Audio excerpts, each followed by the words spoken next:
इसके तहत जिला मानसिक स्वास्थ्य कार्यक्रम को देश के हर जिले में पहुंचाने का लक्ष्य रखा गया है, जिससे अधिक से अधिक लोगों को मानसिक स्वास्थ्य सेवाएं मिल सके। इसके साथ ही मनोदर्पण जैसे जागरूकता अभियान शुरू किए गए हैं, जिनका उद्देश्य स्कूलों, कॉलेजों और कार्यस्थलों पर मानसिक स्वास्थ्य के महत्व को समझाना है। टेलीमेडिसिन सेवाओं के माध्यम से ई संजीवनी पर विशेष मानसिक स्वास्थ्य परामर्श सेवाएं भी प्रदान की जा रही है। सरकार यह भी सुनिश्चित कर रही है कि मानसिक स्वास्थ्य पर बात करने को सामान्य बनाया जाए। इसके लिए मीडिया और सोशल मीडिया प्लेटफॉर्म के जरिए जागरूकता बढ़ाई जा रही है, ताकि मानसिक स्वास्थ्य पर कलंक को समाप्त किया जा सके। मान्यवर, मानसिक स्वास्थ्य को मजबूत करने के लिए आयुष्मान भारत योजना में भी इसे शामिल किया गया है, जिससे जरूरतमंदों को किफ़ायती और गुणवत्तापूर्ण इलाज मिल सके। सरकार मानसिक स्वास्थ्य को लेकर प्रतिबद्ध है और इस दिशा में न केवल जागरूकता बल्कि उपचार और परामर्श सेवाओं का दायरा बढ़ाने के लिए सतत प्रयास कर रही है। अब नहीं कोई बात खतरे की, अब सभी को खतरा है। माननीय, मेरा प्रश्न पर्यावरण मंत्री से है। AQI का बढ़ता स्तर, नालों में परिवर्तित होती नदियां, हर गांव शहर के बाहर कूड़े कचरे के पहाड़, क्या सरकारें वास्तव में जनता के सरकारों को भूल कर राज करना सीख गई है? जलवायु परिवर्तन के बढ़ते खतरे को देखते हुए सरकार ने क्या कदम उठाए और क्या कोई विशेष योजना है जो हर विद्यालय में छात्रों को पर्यावरण के प्रति जागरूक बनाए? माननीय सदस्य, आपके प्रश्न के लिए धन्यवाद। सरकार जलवायु परिवर्तन और पर्यावरण संरक्षण को लेकर पूरी तरह से प्रतिबद्ध है। हमने इस दिशा में कई ठोस कदम उठाए हैं।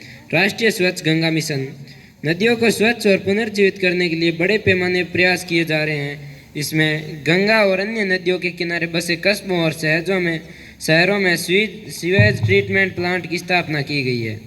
कचरा प्रबंधन और पुनर्चक्रण, हर गांव और शहर में कचरा प्रबंधन पर विशेष ध्यान दिया जा रहा है। हमने स्वच्छ भारत मिशन के तहत ठोस कचरे के संग्रह और पुनर्चक्रण के लिए भावी प्रणाली विकसित की है। जलवायु परिवर्तन से निपटने के लिए मिशन, राष्ट्रीय सौर ऊर्जा मिशन और राष्ट्रीय विद्युत गतिशीलता मिशन जैसे कई प्रोग्राम चलाए जा रहे हैं, जो ग्रीन एनर्जी को बढ़ावा देने और कार्बन उत्सर्जन को कम करने में सहायक है। सरकार का मानना है कि पर्यावरण संरक्षण एक सामूहिक प्रयास है, इसलिए हम न केवल नीति निर्माण में लगे हैं बल्कि समाज के हर वर्ग को इसके लिए जोड़ने का प्रयास कर रहे हैं। हम शिक्षा और जागरूकता के माध्यम से छात्रों को इस आंदोलन का अहम हिस्सा बना रहे हैं। हम यह सुनिश्चित कर रहे हैं कि आने वाली पीढ़ियों को एक स्वच्छ, हरा भरा और सुरक्षित पर्यावरण मिले। मान्यवर, मेरा प्रश्न स्वास्थ्य मंत्री से है। ग्रामीण क्षेत्रों में स्वास्थ्य सेवाओं की कमी के कारण आम जनता को काफी कठिनाइयों का सामना करना पड़ता है। सरकार इस दिशा में क्या कदम उठा रही है? धन्यवाद माननीय सदस्य। सरकार ने ग्रामीण स्वास्थ्य योजना शुरू की है, जिसके तहत ग्राम पंचायत में स्वास्थ्य क्लिनिक और दूरसंचार चिकित्सा सेवा उपलब्ध कराई जाएगी। इसके लिए डॉक्टर और मेडिकल स्टाफ की नियुक्ति की जा रही है और मोबाइल स्वास्थ्य वाहनों का संचालन किया जाएगा, ताकि सुदूर ग्रामीण इलाकों में स्वास्थ्य सेवा उपलब्ध कराई जाएगी। मान्यवर, मेरा प्रश्न शिक्षा मंत्री से। राष्ट्रीय शिक्षा नीति में व्यावसायिक शिक्षा पर जोर दिया गया है। क्या यह संभव है कि इसे सभी विद्यालयों में अनिवार्य बनाया जाए ताकि छात्रों को रोजगार का बेहतर अवसर मिल सके?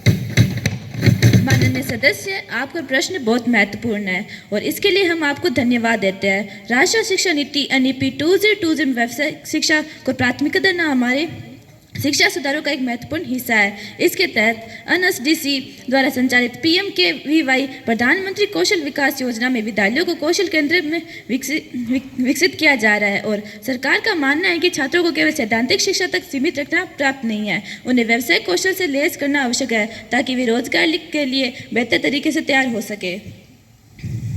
व्यावसायिक शिक्षा